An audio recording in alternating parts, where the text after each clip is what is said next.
This next session, did want to note, is presented in partnership with the Tennessee Pride Chamber.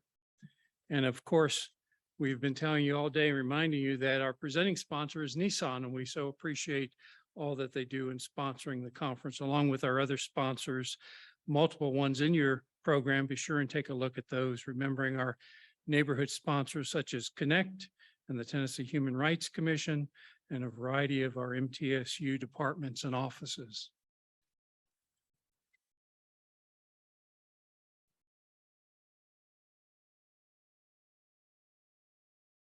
I don't know about you, but if you're like me, this is kind of the time of day that maybe your body's starting to wind down and such and need a little bit of an energizer. And it looks like this presentation we're going to be having here is going to be one of those moments. Is certainly a high interactive energy type session. And there'll be two parts to it. There'll be the lecture part, and that'll be followed by opportunity for a review session. And when we get to that point, Dr. Langston will give us a little bit of instructions on how that will work, both in terms of the Zoom attendees and for the folks who are live.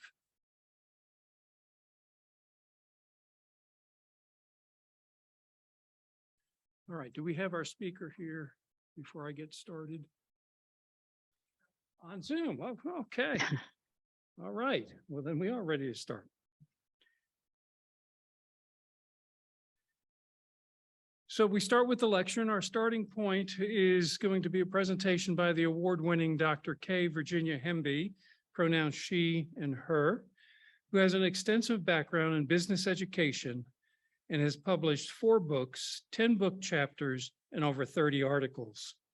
Students, there'll be some homework assignment of reading, right? Then after the lecture, as I say, we'll have the 7 reviewers here who will help assist in the review process. And be sure and read the bios in your program, which tells a little bit more about Dr. Hemby, as well as offering some bio information on our reviewers. Dr. Hemby. Well, thank you and good afternoon. I hope everyone is having a great conference so far, and I'm sorry that I am with you in spirit via Zoom, but I also understand the afternoon dip. I have my coffee. So this is my time of day when I have to get that little surge of caffeine going. So I will do my best to be energetic and try to get these things, get those endorphins moving. What I wanted to talk with you about today is about courtesy titles, and courtesy titles specifically in the era of non-gender specific identities. What started me on this journey had to do simply with talking to students in my business communication classes about writing messages and how they are engaging with the reader in the salutation. Some students were defaulting to things like "to whom it may concern."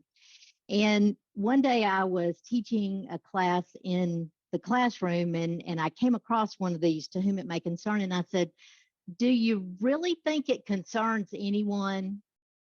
And the student looked at me really, like, well, I said, you need a name or something here, because to say "to whom it may concern" makes it seem like you don't care. You're not really thinking about the reader. You're not thinking about the person on the other end who will pick up this document or get this document via email and say, you didn't have time to think about who I am. You didn't really consider that I'm a person, that I'm not a "to whom it may concern." And the student said, well, I was always taught that if you weren't sure about, the person you were writing to, that you should just say "to whom it may concern." And I said, well, it doesn't concern anyone if you're going to use that salutation. So let's step back and look at it from another perspective. Honorifics. Did you know that you could unknowingly offend someone if you use the wrong honorific? And the student said, I don't know what an honorific is. And I said, well, let me give you an example. I use my maiden name as my work name. I'm Dr. Hemby here on campus. And I said, but by and large, students love to call me Mrs. Hemby. And I said, do you know who Mrs. Hemby is? And the student said, no. And I said, that's my mom. That's my mom. That's not me. That's my mom. And I said, every time a student calls me Mrs. Hemby, I look around like, where's my mom? Is my mom here? And I said, it's really offensive when you don't stop and think about what honorific or what courtesy title you're putting in front of a person's name. And I said, you may think that it's unimportant, but it's really not. It's very important. It's important to the person because you could be talking to a judge, a doctor, anyone who has a specific honorific. And if you use the wrong one, or you just simply don't use an honorific, you could offend them. And that's not a good approach. And we can't just say, sir, ma'am, miss, because again, you can't show respect to every person because those particular honorifics don't fit our entire society anymore. Non-binary and gender non-conforming may prefer the use of a different honorific or courtesy title, such as mix, MX. How many of you have heard of mix? Anybody? Some people? Maybe. Most of my students? No. And I said, there are things that, again, you need to be aware of. Diversity being one of them, and then being inclusionary, bringing people in. And I said, you can't do that if you stick with the tried and true. Now, you're going to find people that are going to use sir and ma'am because military. My husband is a former military person, and it's sir and ma'am. That's his thing, and he does that out of respect. What do you do? Well, if someone makes a mistake, be patient with them and try to be forgiving. If the situation warrants, correct them. It's okay. Be kind about correcting them, though. Don't yell at them or get upset and offended. Help them understand. That's the big thing. Help them understand why you don't want to be referred to in a certain fashion. It's not just about honorifics and courtesy titles in writing. It's also about introducing people in face-to-face settings. And a good introduction is going to acknowledge all the people who are meeting for the first time and makes known the following things. Makes known names, titles, pronouns, and relationships of the parties involved. If you don't know something, ask. Don't assume. Don't assume. That's bad, very much bad. Don't assume. How do you like to be introduced? It's an easy question. Ask. Just ask people. Hi, may I ask what pronouns you use before I introduce you? Again, simple question. Or Mary, pardon me for forgetting, but do you use Mrs. or Ms.? Again, a very simple question. You're asking because you don't want to make a mistake, and it's simple process. Ask first. If you don't know, don't assume, ask them. Just ask them. Okay? Introductions have to be handled carefully. Again, you're engaging with a group of people, so you want to make this inclusive for everyone.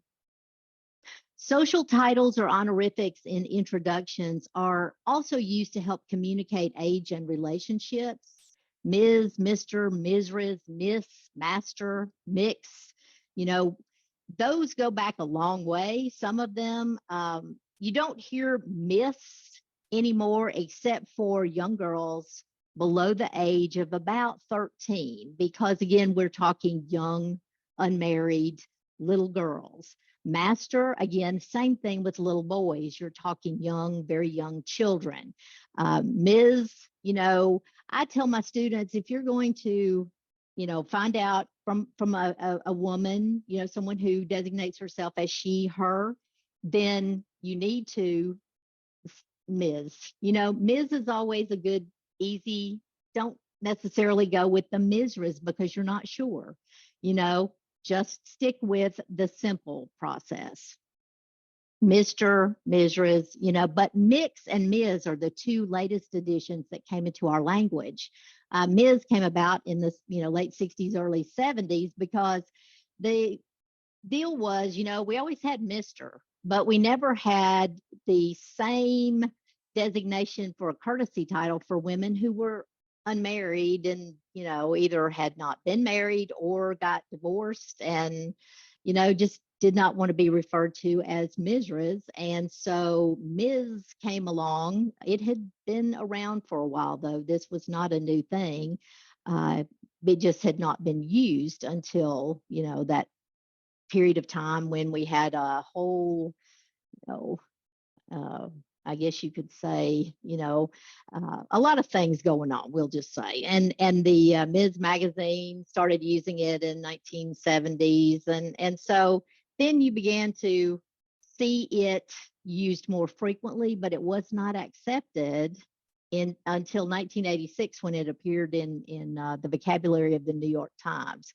When something makes it into the vocabulary of the New York Times, it is considered accepted into society. Mix appeared in print in the 1977 issue of the American magazine called Single Parent. Hasn't really seen much use in this country as a general rule until the most recent decade. It has appeared in the 2016 Merriam-Webster dictionary, and most recently it was included in the 100th edition of Emily Post's Etiquette. Up to that point, you saw it most often in European publications, United Kingdom, in the drop-down menus when you were filling out forms online and you needed the, you know, courtesy title. They always ask you to click the box for whatever. In England and other parts of Europe, you had the choice to click mix instead of Ms. and Mr. and the other courtesy titles. So they are far ahead of us in terms of accepting this new honorific courtesy title.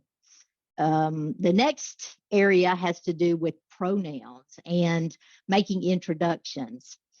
As you heard earlier in my introduction, I'm Virginia and I use she, her pronouns. I can self-introduce that way. If someone that you know you want to introduce to someone else, you can say, Mom, I'd like to introduce Samuel Farrington. They are my professor. And from that introduction, you can gather that Sam's pronouns are they, them. So you know to use those pronouns when talking about Sam or introducing them. If you don't know someone's pronouns and are making an introduction, again, asking is always the polite thing to do. Joan, what pronouns do you use? Is the question to ask, not which ones do you prefer. That can be offensive because you're asking someone, what is your preference? But it's really not a preference. It's what you use, not a preference. Okay, I've given you sort of the background here about courtesy titles and honorifics and all of the important stuff. And as I said, it had, you know, it had its basis in dealing, you know, talking with a student and looking at, you know, how students addressed me and other faculty in my department.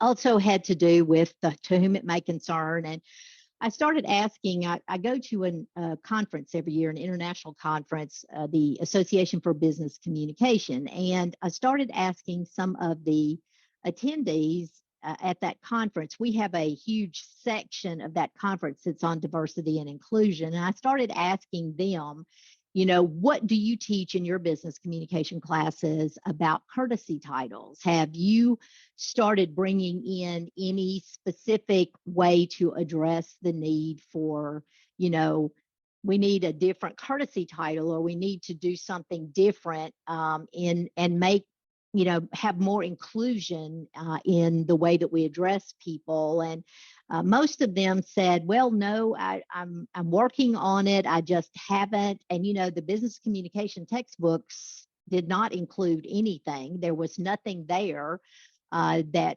would address the issue. And so I thought, well, I'm just going to do a study and see what folks know about, courtesy time. What are they doing, and what are they attempting to find out? And so my first arm of this courtesy titles research study dealt with the population I drew from were members of the Business Education Association, secondary and post-secondary business educators. And they were members of the National Business Education Association, as well as the Association for Business Communication. Had about 1,500 members total in, put together both groups. Didn't get a lot of response. It's always interesting when you ask questions that people seem to be interested in, but then they never answer you. It's like, oh, great. Well, yeah, it was an interesting study, but I didn't have time to answer it, or I saw it and I was going to answer it, but then I don't know, time got away from me. I don't know what happened. So 47 people out of 1,500 actually took the time to answer it. And, 39 women and 8 men. Another interesting thing. That's how they identified themselves. Now, it wasn't I gave them all the choices, cisgender, male, cisgender, female, everything, but that's how they identified. Their age range, most of them were 55 to 64 years of age. The next highest fell in the 35 to 44 and 65 to 74. So you have most of these people hitting the baby boomer and older, and some in the Gen X area there. Highest level, master's degree and doctorate. So again, you had some interesting age groups there, but not really any young people from, maybe a few millennials, but, just not exactly what I was hoping to obtain here. Number of years in teaching, you have a lot of people who have been teaching 25 years or more. Again, not a good thing. 21 to 25 was the next highest group. And then I asked them, do you teach the use of courtesy titles in your professional communications? And 15 of them said always, 10 said sometimes, 8 of them most of the time, and 4 never, and 3 about half the time. So I said, well, okay, if you never teach it, or about half the time you teach it, what do you teach them to put in their salutations, or how to start their messages? And it went back to, I teach one class that uses salutations, or because of the inability to choose the proper politically correct courtesy title, I don't teach it. I don't teach a communications class out of habit. It's not part of the curriculum. I don't I only teach letter and email etiquette in one class and don't always offer it. We advise students to avoid gendered titles and include only for professionals, for example, doctor. So they had some reasons for never, and sometimes some of them made sense, some of them didn't. Somebody said they've never been exposed to courtesy titles. I don't know why they wouldn't have, because most business teachers have been exposed to courtesy titles, but I guess there's first time for everything. What do I know? Again, courtesy title awareness here. Are you aware of any non-gender specific courtesy titles? 17 of them said no, but 15 said yes, and 8 maybe. And then I said, have you ever encountered mix as an example of one? And 33 said no, 5 said yes, and 2 said maybe. So, 33 said no. I sort of expected that. That did not surprise me. Considering, again, the age group, I really did not expect it to go the other way. Have you considered the need to include instruction in the area of gender nonconforming courtesy titles? Only 11 said definitely yes. 9 said probably. 8 might or might not. 6 probably not. And 6 definitely not. I wish I could explain to you why they said might or might not, probably not, or definitely not. They did give responses because I asked that same question about if you said probably not or definitely not, can you share with me why or why not?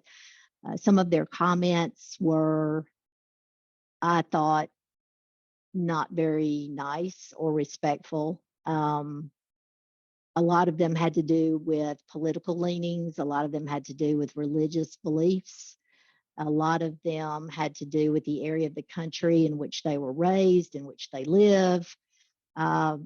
So I chose not to include them in this presentation because I don't think they're representative of a lot of people. I think they're representative of the people who chose to answer this survey, but not necessarily to everyone that teaches in the business education area.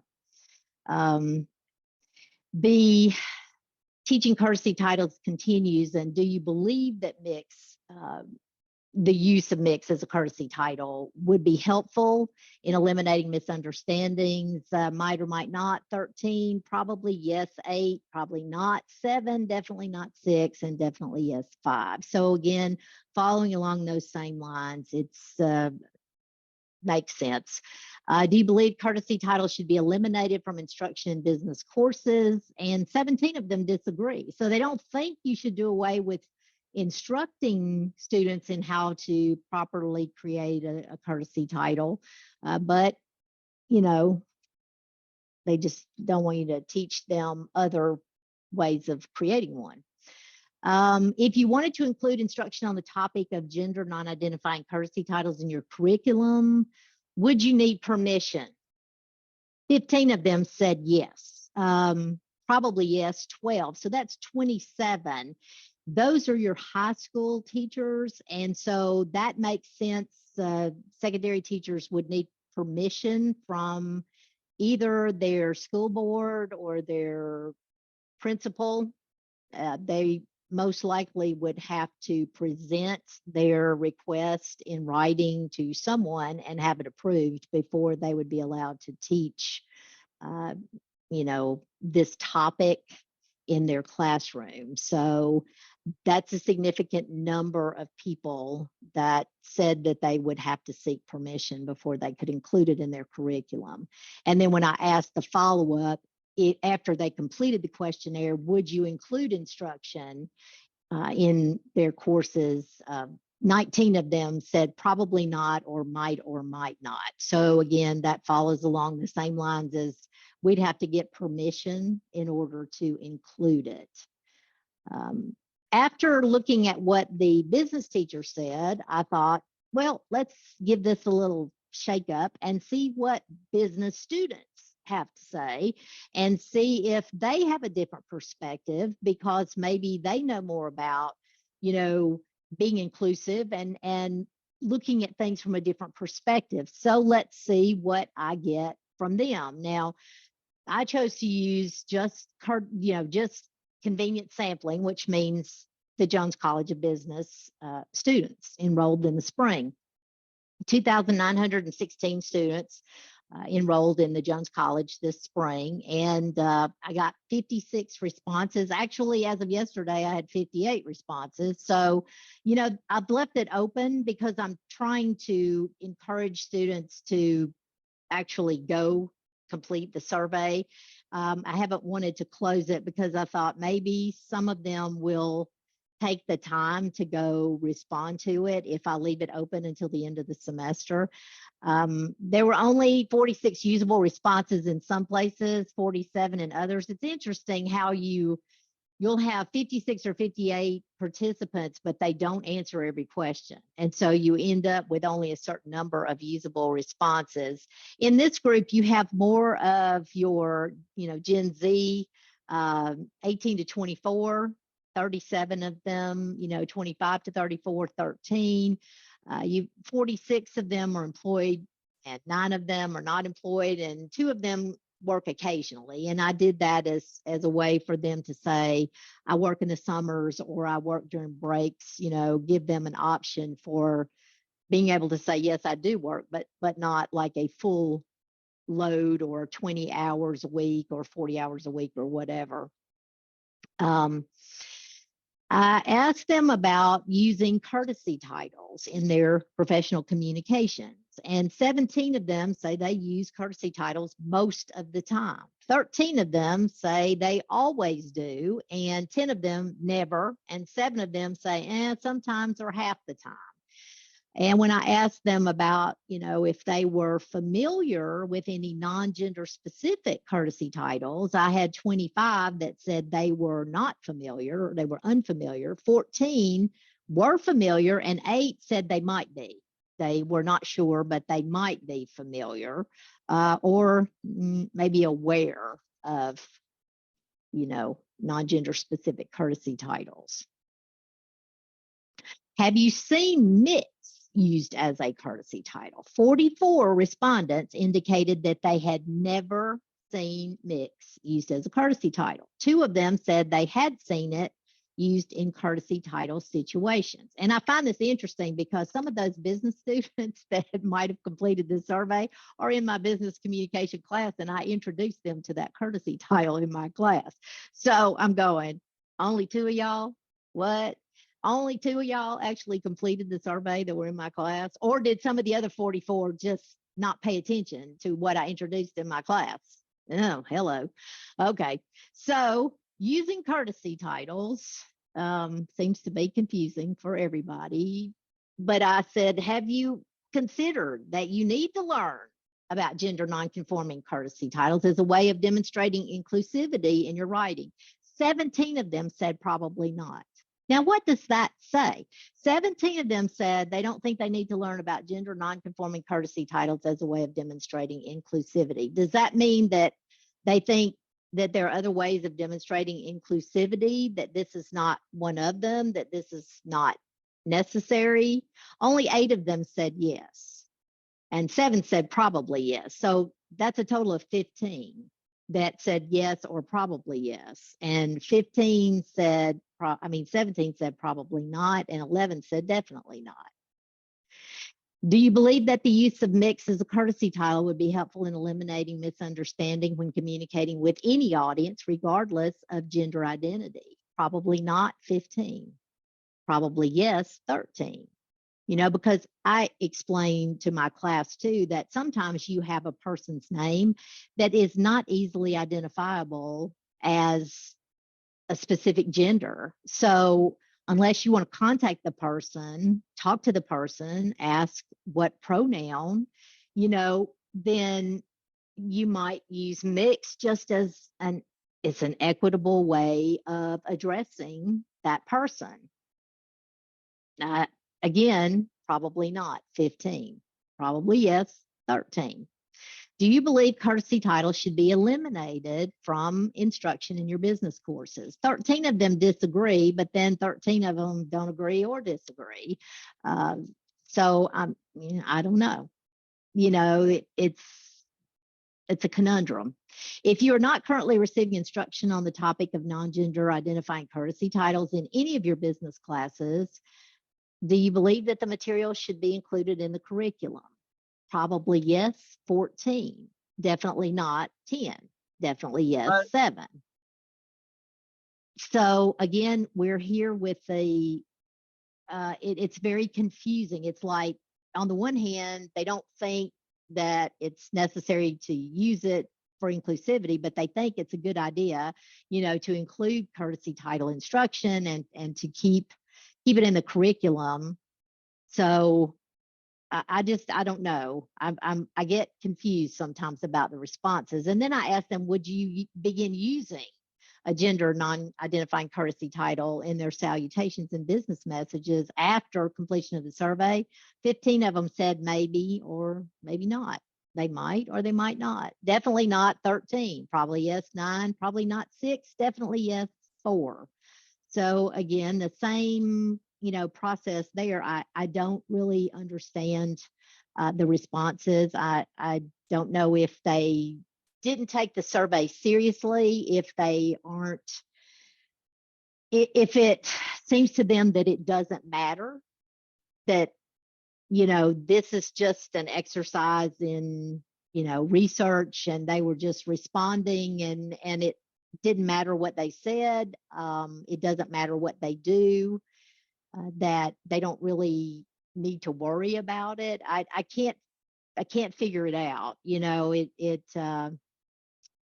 really kind of boggles the mind, because I'm trying to get them to answer some questions seriously, and it goes back to respect and inclusion and helping to bring people together, not push people away. And in order to do that, you have to find ways to connect with people, not, not just go with what we've always done. I hate that phrase. We've always done it this way. I'm like, yeah, and that's worked really well for a lot of things. But now we have to change the way we've always done things. That, it just has to change. And so I'm not really sure, what the answer is here. I'm going to keep trying. I'll tell you that. Haven't quit yet. I'm still working on it. And I'm going to keep teaching it in my class, that you've got to change the way you do your courtesy titles. And you can't just write the salutation to whom it may concern. And if you write the whole name, there's something wrong with that too. It just looks like you did a form letter. Dear Bob Jones. That's like you just said, put the whole name in, it's a form letter. And I hate form letters, because I feel like the computer created it, like artificial intelligence, that's a whole different ball of wax right there. So does anybody have any questions? Because we all know that doubt kills more dreams than failure ever will.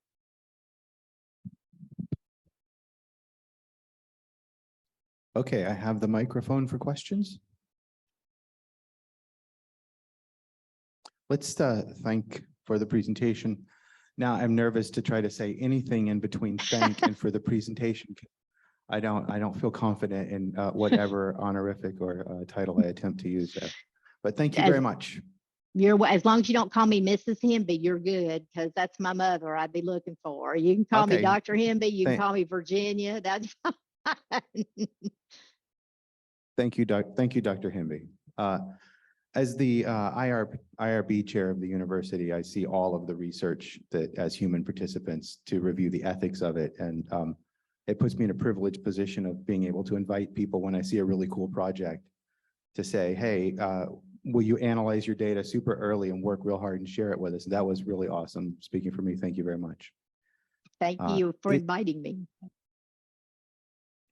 Is there a source where we can find advice for this type of thing? Like if I'm working on a letter and I want to, like I'm going to write to a professor and I want to ask them if they have an opening in their laboratory to be a graduate student, where would I look?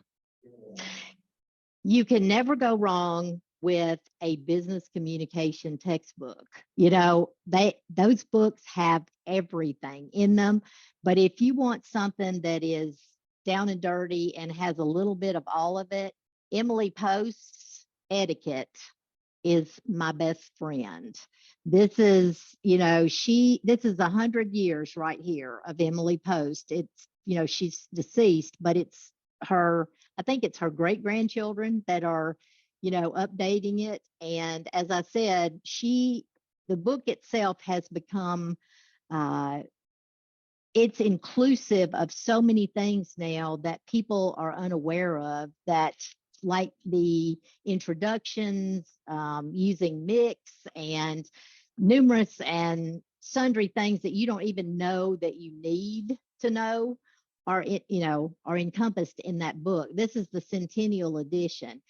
But a business communication book also has abbreviations for honorifics. It has sample letters. I mean, it has formatting, how to set up letters, how to set up memos. I mean, things that people don't even know that they need to know how to do. That book has it, and it can be pretty much any one of them because they all cover the same topics. But we tend to stick with the books that are written by faculty who are business faculty because they know more about the formatting and the things that we teach. No offense to faculty from other areas, but we tend to stick with, with the business side of things. Okay, any questions?